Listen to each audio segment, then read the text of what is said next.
ଯୀଶୁ ଶିକ୍ଷା ଦିଅନ୍ତି ଯେ ସରକାରଙ୍କ ଯାହା ତାହା ସରକାରଙ୍କୁ ଦିଅ ଏବଂ ଈଶ୍ୱରଙ୍କର ଯାହା ତାହା ଈଶ୍ୱରଙ୍କୁ ଦିଅ।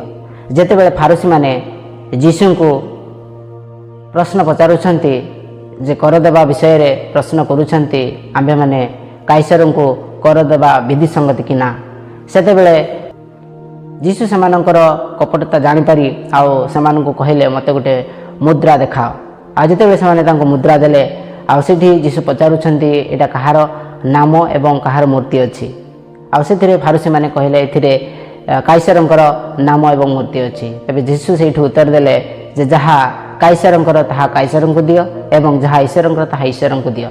ଏଇଠୁ ଆମେ ଜାଣି ରଖିବା ଦରକାର ଯେ ଆମେ ଯେକୌଣସି ବି କାର୍ଯ୍ୟ କରୁଛୁ ବା ଯେକୌଣସି ବିଷୟ ଆମେ କରୁଛୁ ଆମେ ସରକାରଙ୍କର ଅନୁମତି ନେଇଛୁ କି ନାହିଁ, ଆମେ ସରକାରଙ୍କ ଠାରୁ ପରମିଶନ ପାଇଛୁ କି ନାହିଁ।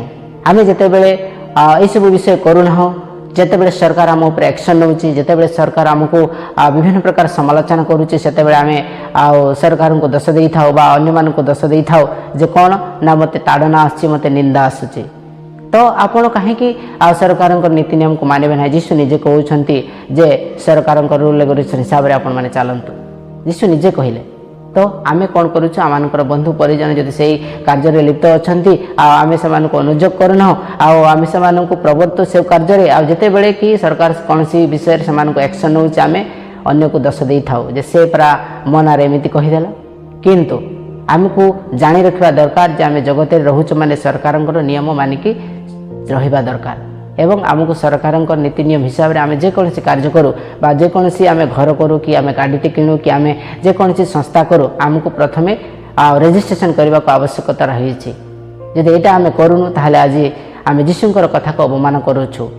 ଆମେ କେଉଁ ବିଷୟରେ ଆମେ ଜଗତର ବିଷୟରେ ଆମେ ମାପି ରହିଅଛୁ, କାରଣ ଆମେ ଯୀଶୁଙ୍କର କଥାକୁ ଆମେ ମାନ୍ୟ କରୁନାହୁଁ, ଆମେ ଜାଣିନାହୁଁ, ଅନ୍ୟକୁ ଏଇଟା ଆମେ କହିପାରୁନୁ।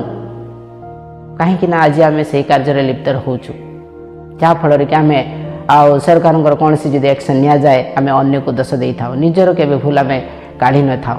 ଆମମାନଙ୍କର ବନ୍ଧୁ ପରିଜନଙ୍କ ପ୍ରତି ଆମର ଦରଦ ଆସିଥାଏ, କିନ୍ତୁ ଆମର ଭୁଲକୁ ଆମେ ଦେଖିପାରୁନାହୁଁ, ଆମେ ଅନ୍ୟକୁ ଦୋଷ ଦେଉଛୁ। ସେ ପରା ମୋ ନାଁରେ ଏମିତି କହିଲା। ଏଇଟା କାହିଁକି ହୁଏ? କାରଣ ମନୁଷ୍ୟର ପ୍ରକୃତି ଅନ୍ୟକୁ ଦୋଷ ଦେବା।